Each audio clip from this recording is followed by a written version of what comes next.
Welcome to Sports Cards once again.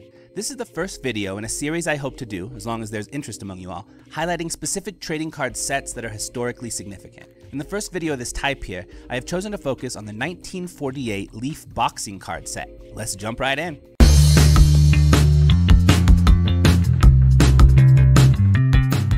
The 1948 Leaf boxing set is to boxing cards what the T206 series is to baseball cards. Both of these sets might not be the very first trading card sets in their respective sports, but they hold a special place in history for cards in that sport. And if 1948 Leaf is the T206 of the boxing world, then the Rocky Graziano card is the Honus Wagner card of boxing. It's the holy grail of boxing cards. I mean, it might not sell for the $6 million plus you might be able to fetch for a well-graded Honus Wagner card, but it can still pull in a couple years worth of salary at an average kind of US job. Now, before we look closer at the Rocky Graziano card and some of the other highlights, let's look at a very brief overview of this 1948 Leaf boxing set. The card set consists of 50 cards. The cards are numbered 1 to 102 on the back, although half of those numbers are missing, so it kind of looks like a random numbering system. The original reason for this was that they meant to fill in the missing numbers with further set releases, but that was never done. The cards measure 2 3/8 inches by 2 7/8 inches and look quite similar to the baseball and football cards Leaf issued in the same year, 1948.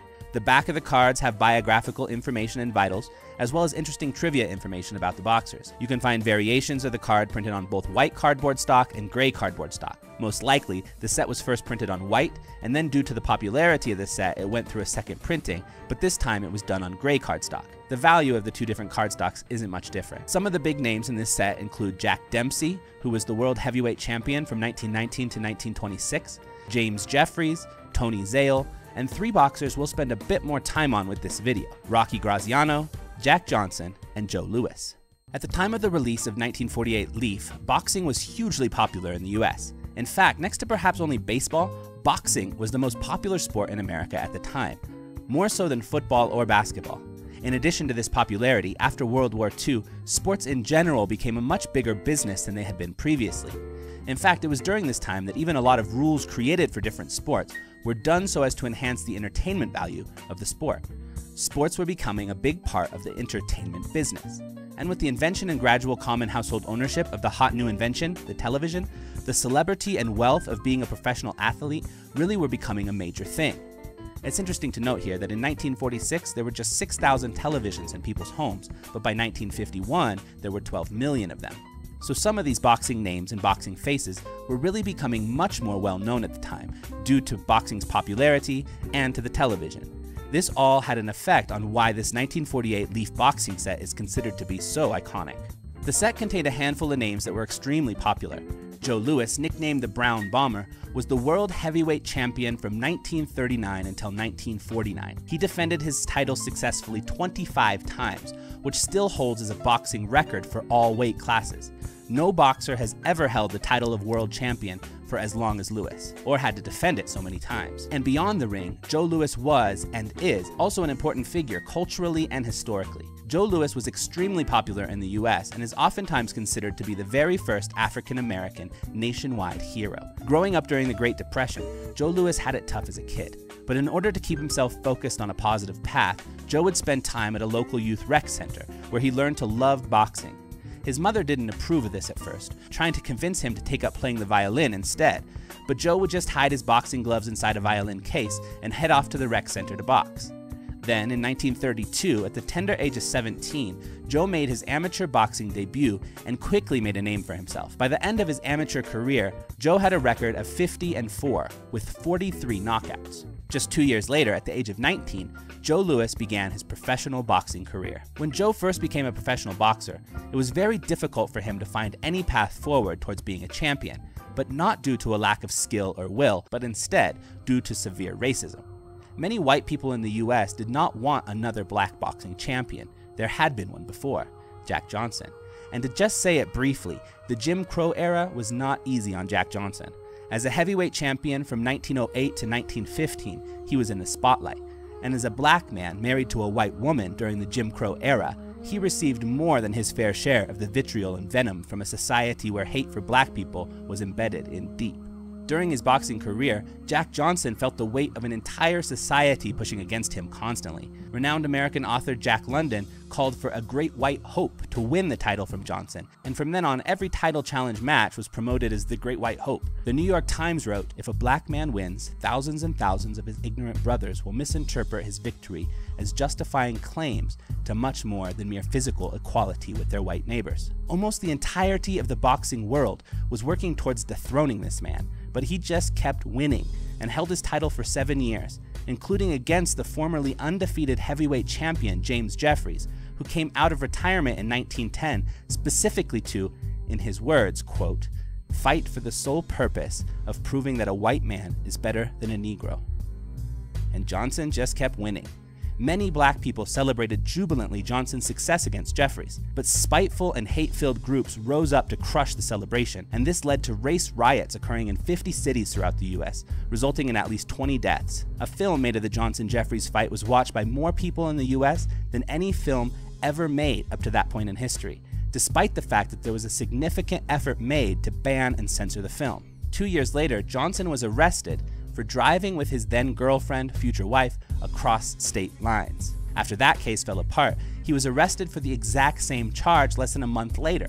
And in the court of Judge Kennesaw Mountain Landis, who would later become the commissioner of baseball and would hold extremely strongly to not allowing black people into Major League Baseball, Johnson was convicted by an all-white jury and sentenced to a year in prison. Instead of facing this unjust prison sentence, Johnson fled to France and later to Canada, where he would live in exile for 7 years, defending his world championship in title fights in Paris, and then he eventually was defeated in 1915 in a title fight held in Havana, Cuba. Then in 1920, he returned to the US, turned himself in, and served out his jail time for illegally crossing state lines with a white woman in his car. So when Joe Louis came along in 1934 with aspirations to become a heavyweight champion, the boxing world kept shutting the door on him. Boxing was not officially a segregated sport when Joe Louis became a professional boxer, but he faced the force of a boxing world that did not want another Jack Johnson. Joe Louis and other black boxers were constantly denied title bouts. Louis's managers, who got a 50% commission from Louis's fights, worked with Joe to carefully and deliberately shape a persona that would be accepted by the media. His managers wrote him a set of 7 commandments that he must follow, including never taking a picture with a white woman, never gloating about a win, and living and fighting clean and respectful.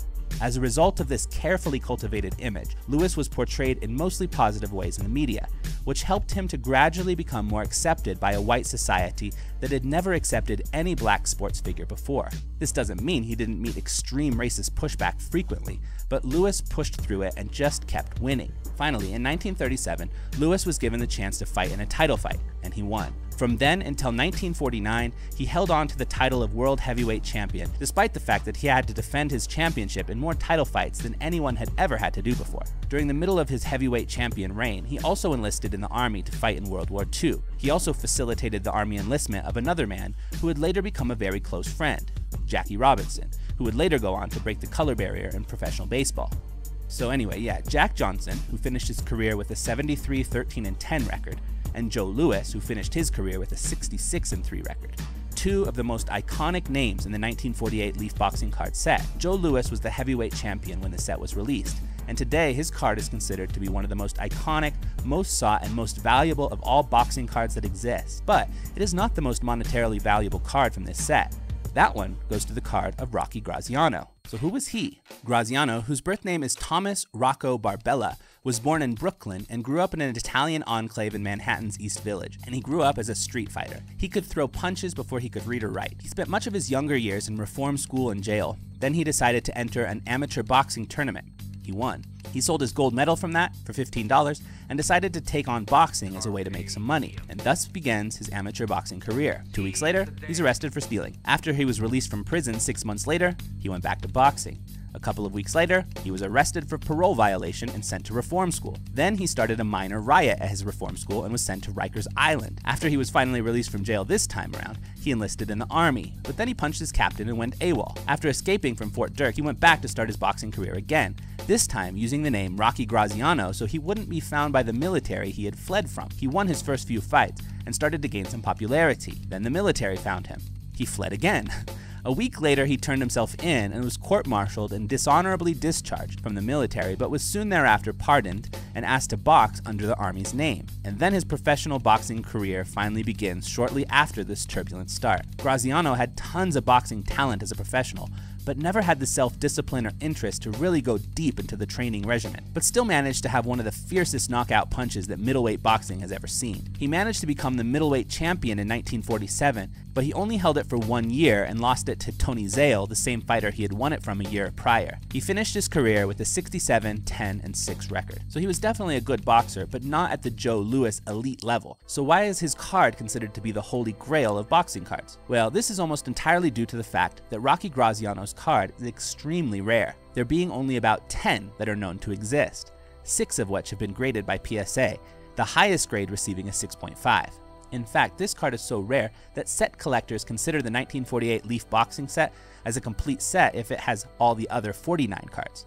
The reason behind the rarity of this card are actually shrouded in mystery, although there is evidence to suggest that basically Graziano wanted more money from Leaf to have his image appear on their card sets, and instead of paying him the money, they just stopped producing his card. But whatever the reason, the rarity of this card and the iconic nature of this set have created a perfect storm for this card to become the holy grail of boxing cards. If there are any other specific sets that you think would be interesting to feature in a video like this, please do let me know. I'm hoping this kind of video catches on a bit here and has an audience, because I'd love to do more of this kind of video regularly. I love the historical aspect of card collecting quite a lot. But for now, peace.